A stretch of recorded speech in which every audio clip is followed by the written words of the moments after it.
దేవుని నామానికి మహిమ కలుగును గాక. హల్లెలూయా.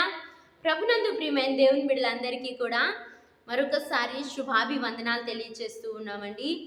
ఈనాటి యొక్క సంవత్సరంలో మనం జనవరి 1 తేదీ నుండి ఈ యొక్క దినాలు గడుచుకుంటూ దేవుడి డిసెంబర్ నెలలో దేవుడు ఇంతవరకు మనల్ని కాపాడాడు.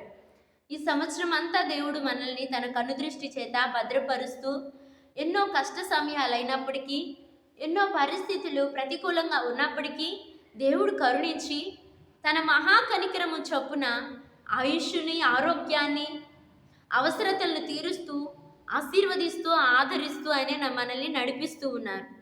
మనల్ని నడిపిస్తూ ఉన్న ఆ దేవాతి దేవునికి ఈ యొక్క సంవత్సరపు అంతంలోనికి మనం వచ్చాం కాబట్టి, దేవుడు నడిపించిన విధానాన్ని బట్టి, దేవుడు పోషించిన విధానాన్ని బట్టి, దేవుడు భద్రపరిచిన విధానాన్ని బట్టి మనము కృతజ్ఞత బుద్ధి కలిగి ఆయనకి కృతజ్ఞతలు స్తుతులు చెల్లించవలసిన వారిమై ఉన్నాం.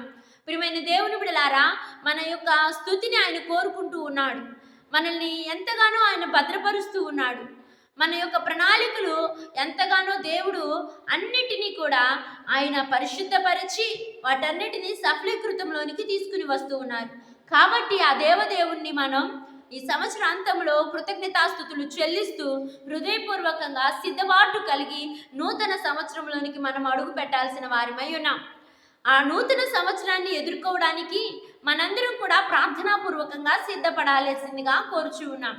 ఎలా సిద్ధపడాలి, అసలు సిద్ధపాటు అవసరమా అంటే, సర్వసాధారణంగా చూడండి, ఒక ప్రాంతం నుండి మరొక ప్రాంతానికి మనం ప్రయాణమై వెళ్తూ ఉన్న సమయంలో ఒక కుటుంబం కానీ, ఒక బంధువులతో కానీ, లేకపోతే స్నేహితులతో కానీ కలిసి వెళ్తూ ఉన్న సమయంలో మనం ముందుగా అంతకుముందు ఎప్పుడైనా ఆ ప్రయాణంలో ఆ మార్గంలో గుండా మనం వెళ్ళామనుకోండి, వాటిని జ్ఞాపకం చేసుకుంటాం. గత కాలంలో మేము వాటర్ బాటిల్ తీసుకెళ్లకుండా వెళ్ళాం కాబట్టి అప్పుడు చాలా దాహం కొని ఎంతో ఇబ్బంది పడాల్సి వచ్చింది. ఈ సమయంలో వాటర్ అక్కడ అనుకూలంగా ఉండవు కాబట్టి ముందుగానే మనం సిద్ధపరచుకోవాలి. నేను ఉదాహరణకి ఈ మాట చెప్పాను, కానీ వెళ్ళిన ప్రతి మార్గంలో మనం ఏ ఏ విషయాల్లో కష్టపడ్డామో, లేకపోతే ఏ ఏ విషయాల్లో ఇబ్బందిగా ఎదుర్కొన్నామో మనందరికీ తెలుసు. ఆ యొక్క మాదిరిని, ఆ అనుభవాన్ని జ్ఞాపకం చేసుకుంటే ఈసారి ప్రయాణం చేయబోతున్న మనం ఏవేవి కావాలో వాటిని సిద్ధపరచుకుంటాం.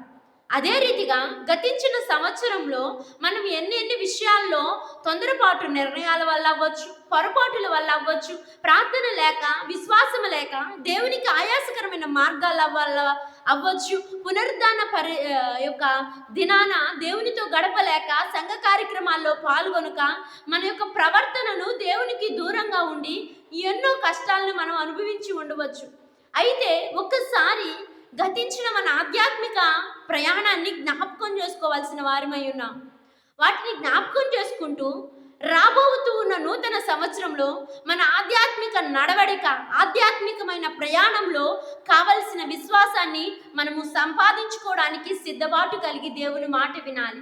కావలసిన ప్రార్థనా జీవితాన్ని, అంతకుముందు తొందరపాటు వల్ల కోల్పోయిన ఆశీర్వాదాలని మరలా మన యొక్క ప్రార్థనా జీవితం వల్ల, దేవుని మీద ఉన్న నిరీక్షణ వల్ల మనం పొందుకోవడానికి, ఆశీర్వాదాలను మరలా మనం సంపాదించుకోవడానికి జాగ్రత్త కలిగి ఆలోచన కర్త అయిన దేవుణ్ణి ఆలోచనలు అడిగి దేవుని చిత్తమేదో పరీక్షించి దాన్ని తెలుసుకుని ముందుకు కొనసాగిపోవాల్సిందిగా మనల్ని మనం స్వపరీక్ష చేసుకుంటూ సిద్ధపడాలండి. ఎందుకంటే ఈ లోకంలో కొన్ని పరిస్థితుల్లో, కొన్ని ప్రాంతాలకి ఒక వివాహం జరగడానికి ఎన్నో సిద్ధపాటులు మనం చేసుకుంటాం. లేకపోతే ఒక విందు చేయడానికి కొన్ని ఆహార పదార్థాలను సిద్ధపరచుకుంటాం. ఒక ప్రాంతానికి వెళ్తానికి దానికి కావాల్సిన ఆర్థిక సహాయాన్ని మనం సమకూర్చుకుంటాం.